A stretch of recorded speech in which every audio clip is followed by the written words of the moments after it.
How to get past disagreements.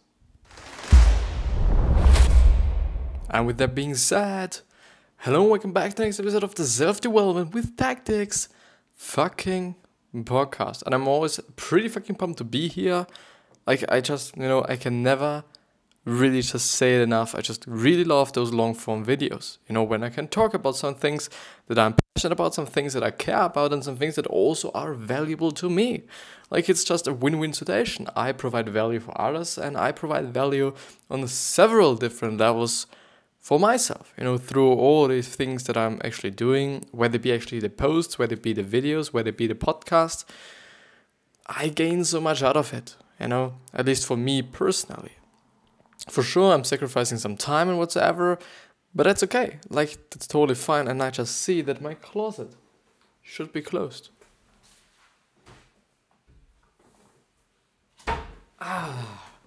But yeah, I think I'll just hop right into the summary, I guess. So we are totally going to go through the Principles by Ray Dalio summary from the alanchang.com website. So if you want to check it out, all the links, also so the just exact, no, not really, so the domain of the website that I'm actually quite on right now, so the alanchang.com, because who knows, how it is actually pronounced right. Everything is down in the description, you just have to view it, and all the links to all my other social media profiles where I just, post pretty regularly. So I totally post on Twitter, Facebook, and on Instagram, just regularly each day, about 8 posts, sometimes more, but a minimum of 8 posts a day. I'm also just, I was doing some things on Quora, which was also quite great, and I probably should do it, even more. I'm also on LinkedIn and on Tumblr. On Tumblr. I'm not doing anything at the moment because I somehow feel like, why? Like, I don't just, pretty much care about the platform. Like, I don't know. Why would I? Or why should I? Is there another one? I've actually made myself a Snapchat account for the self-development thing and for this. But I don't know. It is, the problem with Snapchat is that you can actually only have one account activated each time. So I would basically be forced to log in out of my personal account and log into my just business account, I would say right now, which is a lot of work and which is a little bit fucked up because I just really know that I wouldn't do it all the time, and then maybe I'm just posting something in my story on my, private profile, and I could totally just do it like, okay, I'm gonna just block all the people from seeing my story that are just my friends and, whoever I just do not want, or whoever just shouldn't see my story, so that only the people who are interested in the whole self-development thing can watch it and view it and whatsoever. But the problem there is that I think it is actually not possible if I'm public. Like, if I'm just, having public stories and whatsoever, I guess, then, I'm quite forced that everybody is just able to view my stories. Even though, as I'm thinking about it, it might actually be, there might be the potential of actually me being able to actually do this, maybe. I think I'm gonna have a look because Snapchat as such is pretty great. I don't know about the density of the users or the amount of users and whatsoever, or if it's performing good, well, or bad. I really don't know. This is something that I would just have to figure out and just look up. But finally, we are going to start with how to get past disagreements. And it was actually pretty tough for me to fucking read it while I'm doing the intro, or while I was doing the intro. So believability-weighted decision-making is the system Dalio recommends to resolve disagreements. But some lingering resentment may still arise. Here's how to deal with it. So the believability-weighted decision-making is basically the thing that we've been talking about in yesterday's episode, but I'm going to recap it pretty quickly so that you actually do not have to go to the other episode as well, because it, would take quite a lot of time to actually find the right spot, and I could totally just explain to you pretty quickly, I guess. So the believability weighted decision making is based on believability, like the fucking name says. And it basically means like, okay, you know, you're getting a lot of opinions, probably, and I'm getting a lot of opinions as well from, you know, just a lot of different people. And this can be just a big problem, because how do you know what you can trust in, what is just, you know, what makes sense, and what should you actually use, what opinion or what suggestion or advice should you work on or work with actually. You won't know. Like, not always, unless, I guess, you use the believability weighted decision making process or technique or whatever you want to call it actually, which basically which basically means or says that you should always weigh the believability of all the opinions the people have, which means, and the believability is influenced by how well the people can actually explain their opinion in a logical way, and how successful they have been in terms of the question. Like, if it is about building cars, then the weight of someone who has actually succeeded in this certain area, like building cars, making cars, designing cars, whatsoever, will be way higher than the opinion of someone who has never ever worked with cars before, because he or she hasn't succeeded before in it. And also, if he or she isn't actually able to kind of, you know, explain their opinion or whatsoever, which also somehow means like, okay, if they can't, you know, the chance is pretty high, at my point of view, or as I'm thinking about it right now, that the person is actually not that experienced or not that knowledgeable in this certain area. So these are the two factors, and these two factors play into the believability, and then you weigh it basically. And there was somehow a system, and there was somehow like, okay, how you should actually then make a decision, which is like, okay, you know, if the weighted decision or the highest weighted decision is somehow like alone on the throne.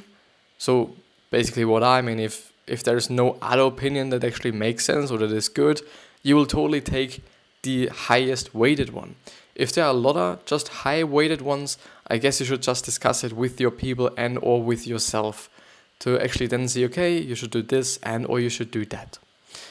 So yeah, people must abide by the policies and procedures just as though you had taken dispute to court. Two people can't agree to ignore the principles, just like two people can't ignore to break the law. The right to debate is not the right to make decisions. The decision-making authority alone has the responsibility to make decisions. Which, you know, basically for me now means that actually the person that is making the decisions and or has the responsibility just basically decides at the end, and which also means that you don't have to decide, or you should also not decide. And when the person that's making the decisions and or has the responsibility then in the end decides to actually do nothing of, you know, what all the people have suggested or said or had an opinion on, then it's his or her decision. Like, because he or she is the decision maker. Don't let little disagreements divide you when the big agreements should bind you, aka narcissism of small differences. An example would be Protestants and Catholics should really be banded together because they follow Christ, or Christ actually. Instead they quarrel over the small details, which actually makes sense, and which actually, at my point of view, isn't it, you know, this the same thing for life in general? Like, there will totally be some things in the very, very micro, so really small things that will fuck with you, that really won't be that great, or that will even be bad. But, you know, focusing on the big picture, and probably the big picture, so your life as such, is pretty fucking great. Like, there's always some just really, really dark times, and there's always some pretty bright, you know, bright or great times. So why focus on either of these? at least focus on the fucking, good sides and not on the bad things.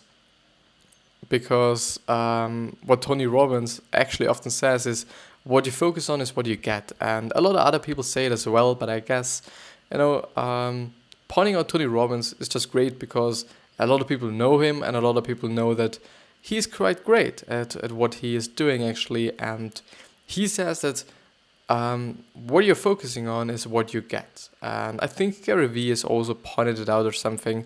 Maybe it is even from him, maybe I just mix it up. I don't know, but it's still like, it is the thing. Like, it really is the thing. If you focus on, no, actually it was Tony Robbins. It really was. But if you just really focus on maybe the bad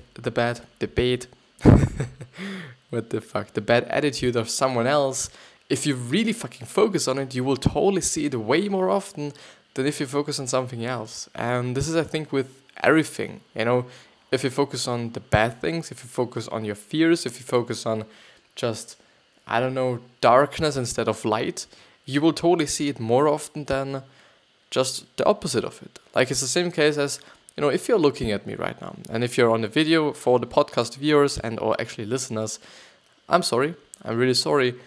Just focus on this green little thing on my somehow tripod or on my somehow arm for my microphone/phone. Focus on this fucking one. Just on a bright side there, please. And now, if you fully focus on that, please tell me the fucking color in the top left corner without looking at it.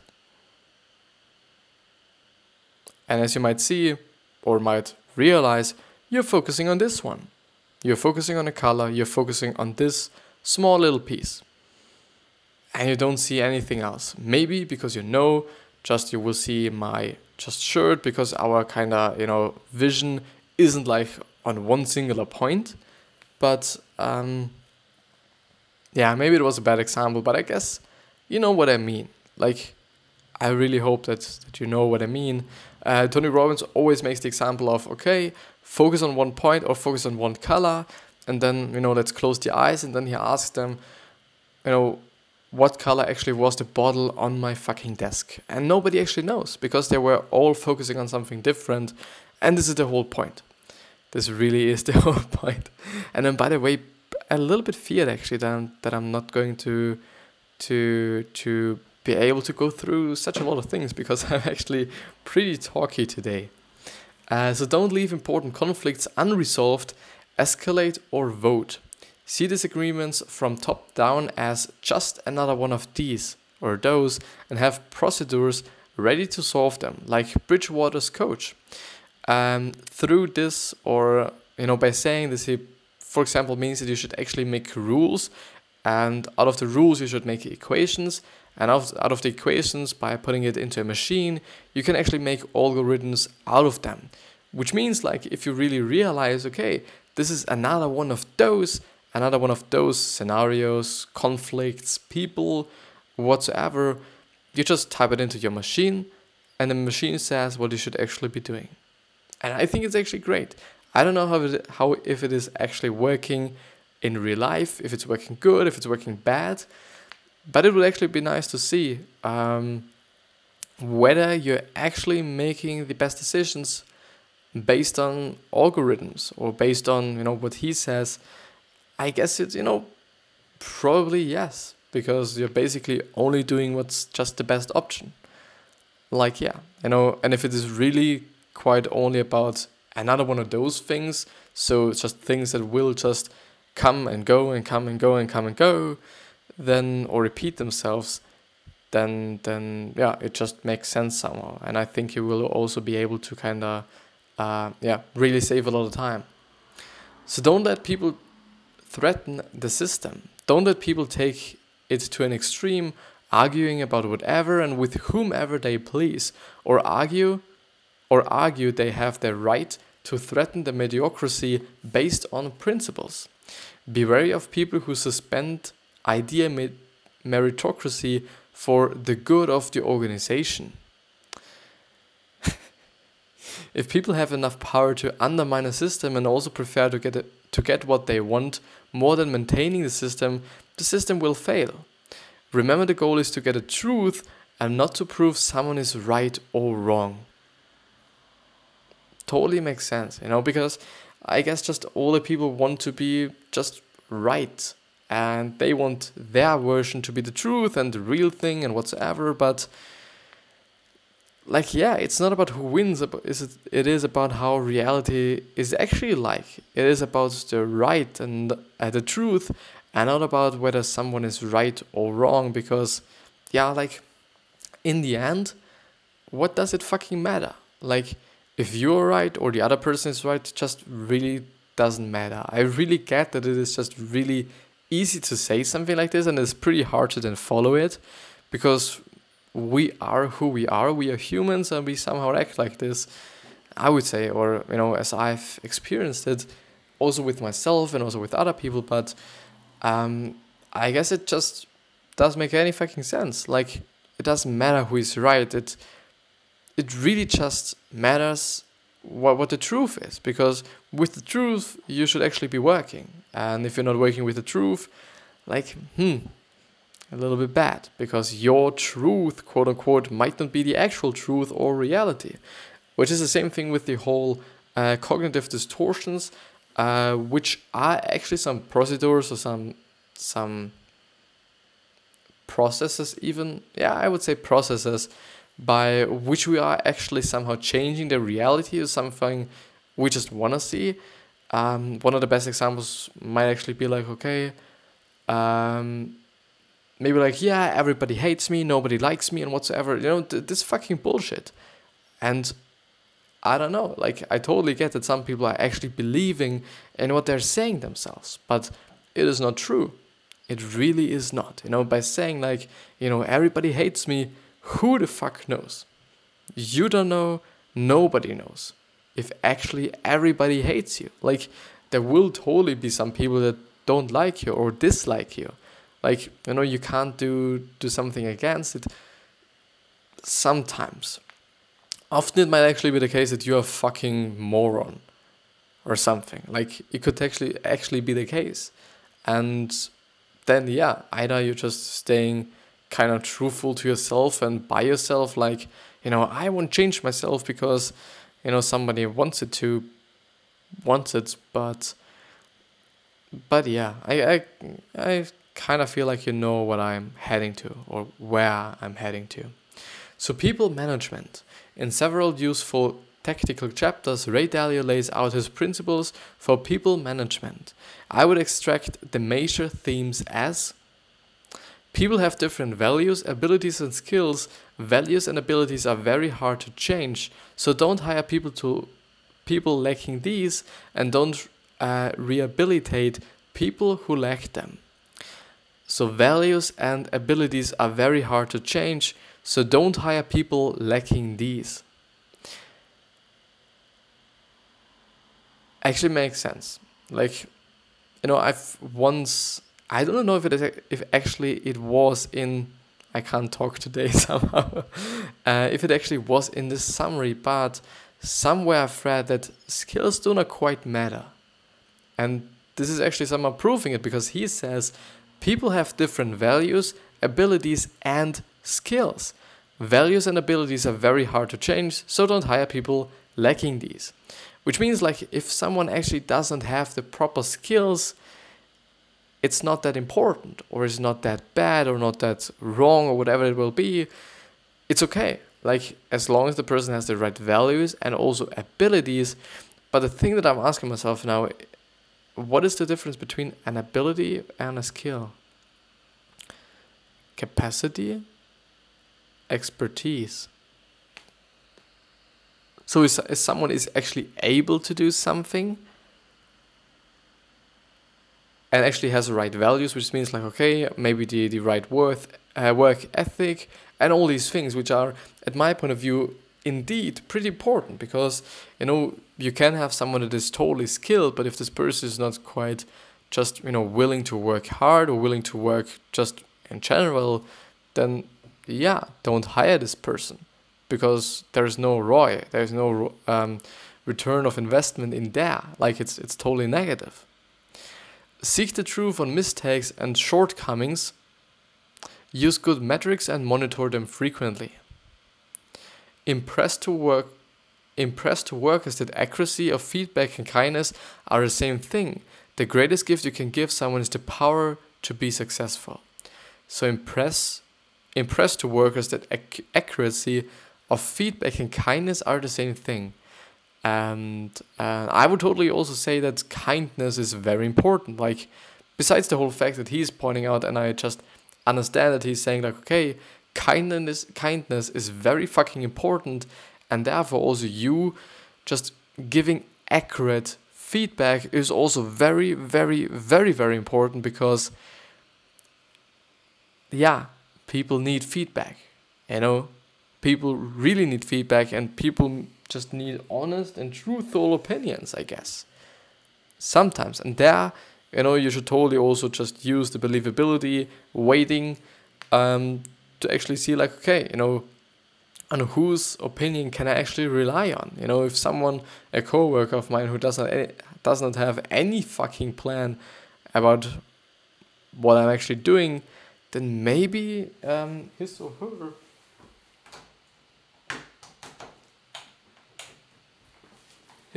her opinion doesn't fucking matter, which will totally be the case. Like, if he or she doesn't have any fucking knowledge in what I'm doing, why would I listen to? Well, no, that's not true. That's really not true. But if they haven't succeeded in any way in this kind of area, then I'm actually realizing now that it was actually pretty great that he pointed out that they should have actually been successful in this certain area, because I guess knowledge and expertise, like, it's tough to say. It's really also hard to say what I'm actually thinking about. But I somehow feel like if somebody has proper skills and also knowledge, it totally makes sense that you're then believing in them, and that you're also weighting them high, like giving them a high weight. So because you can believe in them, and you can be just really kind of also honest to yourself and be like, okay, this makes sense what this person is saying, because they have the proper expertise. And whatsoever the problem there is, that the thing is, if you do have the expertise, and if you do have the proper skills, but if you haven't succeeded in this area, then it also makes sense that you're not, I repeat myself, that you're not actually believing in what they're saying, or that you're actually taking their opinion in some kind of form. It makes sense, because they might have the knowledge, they might have the skills, but if they have tried to actually do something in that space and haven't succeeded, chances might be there that they are not good at what they're doing. If this person doesn't have any skill and doesn't have anything, but succeeded in this certain space, and I think there it also comes up to just really tiny nuances, like, okay, was this person doing it once? Was this person doing it with somebody else who was actually very good at what he's doing, or what he was and or she was doing? Which means like, this person, from which you're getting the opinion from, is just, talking about an experience he or she had with somebody that was very, very knowledgeable in that space. Which means like, okay, it doesn't have to be actually the case that this person is also knowledgeable and whatsoever. So I guess it pretty much gets complicated, because there are a lot of nuances and variables and things that, at my point of view at least, you should not just, kind of miss out, because they can actually make a point or not, or they can really make a difference or not. But yeah, let's actually see what he is also saying. Make the hard decision to fire people in pursuit of the organization's goals. Actually makes sense. Like, really makes sense. And you're the decision maker. You are the one who makes the decision of actually firing someone. You if you're a decision maker. If you're not a decision maker, then you're not. Obviously.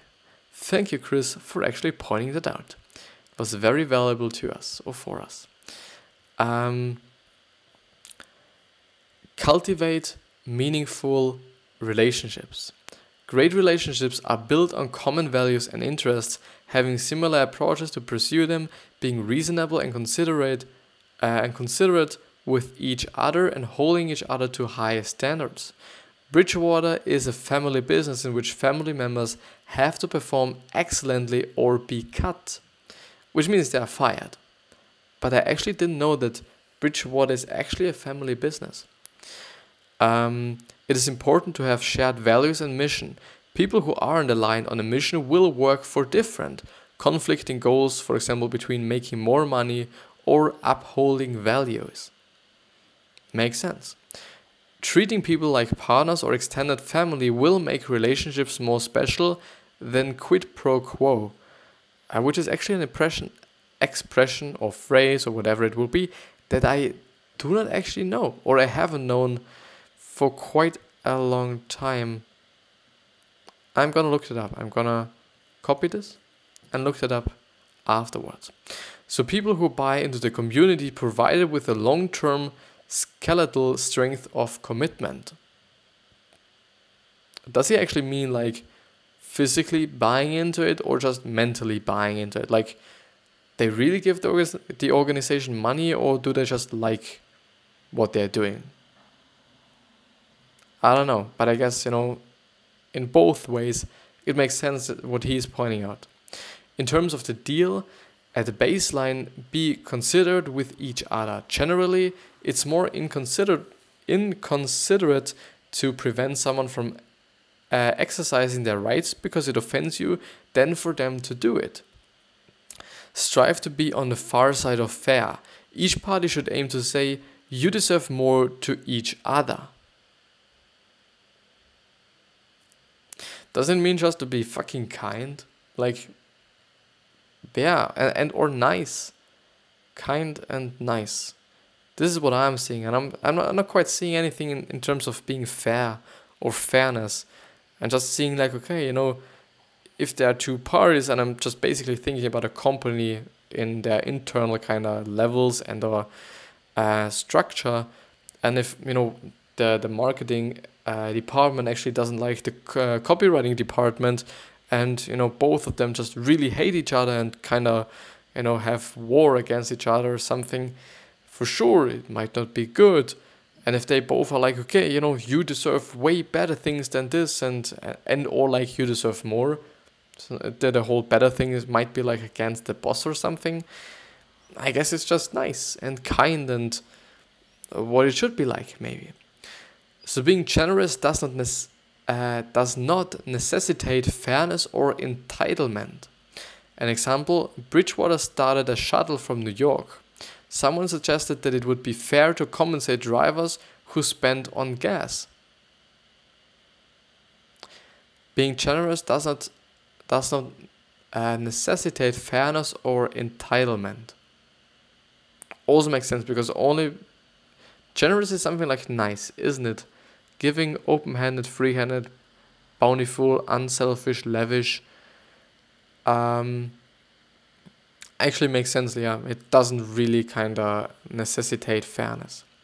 Warning, most people will prevent to operate in your interest while operating in their own.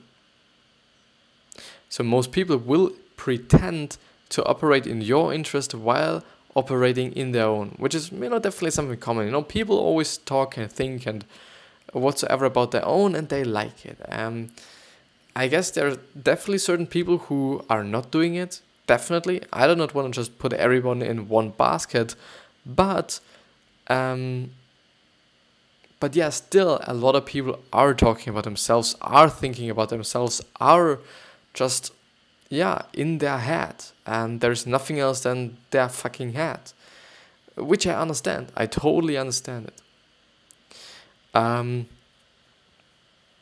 Treasure honorable people who are capable and will treat you well even when you're not looking.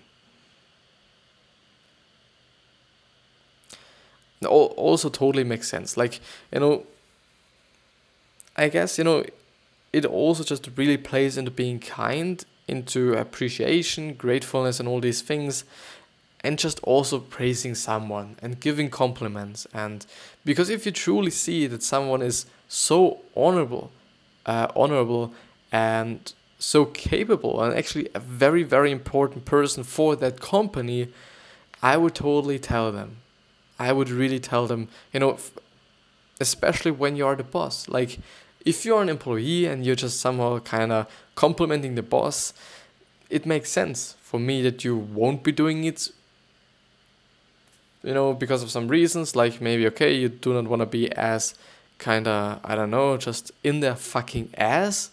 Like, you don't want to be, what is it actually called? If you just compliment someone and it is appropriate, but it somehow feels like that you're actually trying to get something through being nice, which means maybe more money, more wage, higher wage, whatever, if it is in such a case, because I don't actually know the word, I'm sorry. If it is in such a case, please don't do it. Like, I totally understand that some people who are not the boss won't compliment because of the fear of actually kind of being viewed as something like this, or being viewed as, okay, I'm trying to get something out of my boss, I'm trying to get something from my boss, and I'm doing it through being nice or whatsoever. And but still, just be nice. Whatever and whoever you are, whatever, you're totally a human being, I guess, at least. No matter who you are, whether you are the boss, whether you're the employee, whether you're the clerk, whether you're the janitor, whether you're whoever, please be kind. Please praise people. Please be grateful, and please appreciate what you're having. Like, it's not that tough. It's not that hard. Everybody can do it. And by praising somebody else, you can actually make their fucking day. You really can. You really can. And I'm just really honest from the fucking bottom of my heart. I totally believe that you are able to make somebody's day by just, for example, pointing out, okay, you are wearing just a great coat.